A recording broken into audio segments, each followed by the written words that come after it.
नमस्कार दर्शक बंधु उत्कल 24 न्यूज को स्वागत करुच्ची मु रुक्साना। आसंतु नजर देबा आजिर खबर उपरि।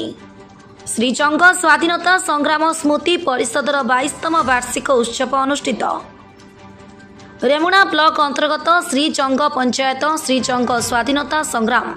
स्मृति परिषद पक्षर 22तम वार्षिक उत्सव गतकाली पालित हो जाइछि। श्रीजंग ग्राम मल्लिका सागर निकटस्थ स्मृति स्तंभ पीठरे सकाल 8:30 समय जातीय पताका उत्तोलन कराजिबा परे दिबा 11 समय अतिथि मानक द्वारा स्तंभरे पुष्पमाल्य अर्पण कराଯାଇथिला। परे स्मृति कमिटीर सभापति तथा स्वाधीनता संग्रामी दायद श्रीजुक्त प्रवीर कुमार दास महापात्र सभापतित्व अनुष्ठित सभारे मुख्य अतिथि भाव ओडिशा सरकार उप मुख्य सचेतक तथा रेमुणा विधायक गोविंद चंद्र दास, मुख्य वक्ता भावे पूर्वतन ओडिशा साहित्य एकाडेमी सदस्य प्रोफेसर डॉक्टर रमाकांत बेहरा मंचासीन हुई समग्र भारत वर्षरे भारतर स्वाधीनता संग्राम रे स्वतंत्र अध्याय सृष्टि करिथिबा श्रीजंग स्वाधीनता संग्राम रे झास देइथिबा माटीर बरपुत्र मानंकु नमन करिबा सह सेमानंकर स्मृति चारण करथिले। स्वाधीनता संग्राम स्मृति पीठर उन्नतीकरण करने सह मल्लिका सागर पुष्करिणीर पुनरुद्धार पर मुख्य अतिथि श्रीजुक्त दास तांको वक्तव्य प्रतिश्रुति देथिले। अन्यतम अतिथि भावे विशिष्ट समाजसेवी प्रोफेसर शत्रुघ्न मल्लिक,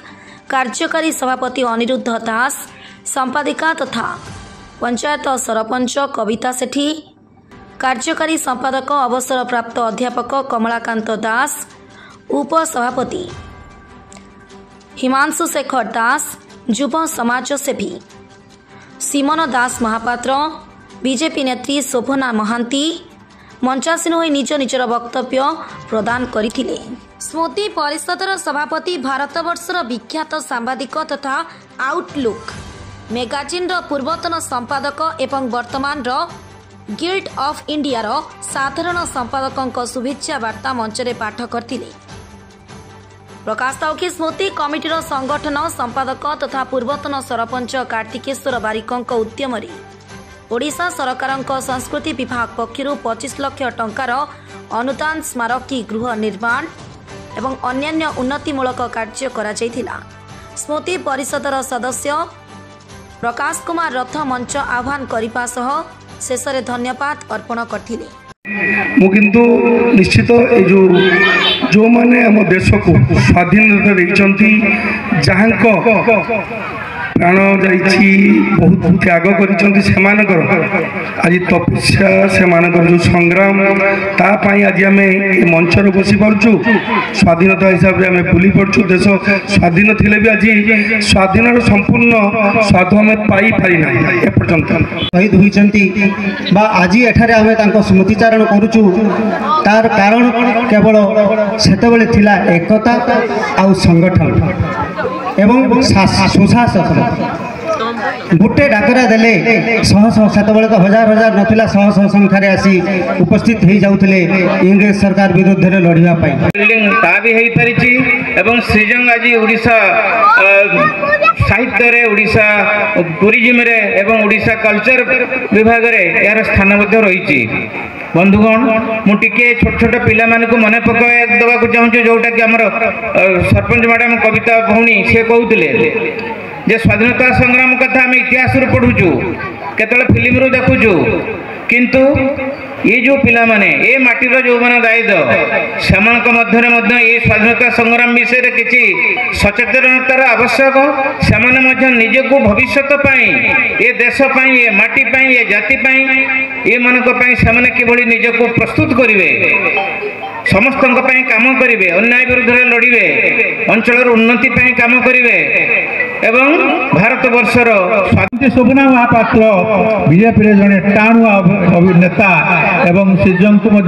कृति की गवेषणा होता विशेषकर साहित्य रे किंतु मु प्रथम डॉक्टर महताबंकर आवेदन कली जे मु आपन को ऊपर करिवे ना रेभेन्सा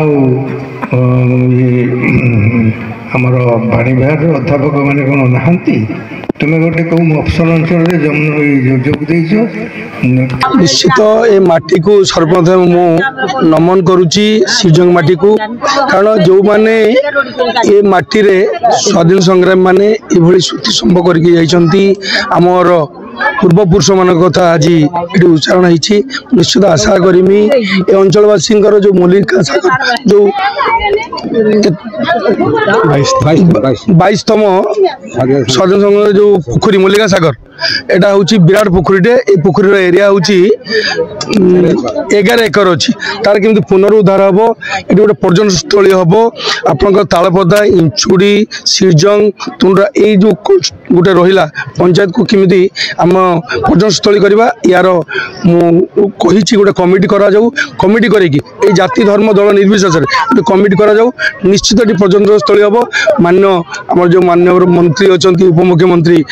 प्रभाती परिणा महोदय को निश्चित आम डाकी आज सी तो घर देहांत होती आसी पारे ना निश्चित आशा करमी मानव मुख्यमंत्री मानव उपमुख्यमंत्री एम पाखु रेमुणार केमी विकास हम निश्चित रखी स्वाधीन संग्राम स्मृति परिषद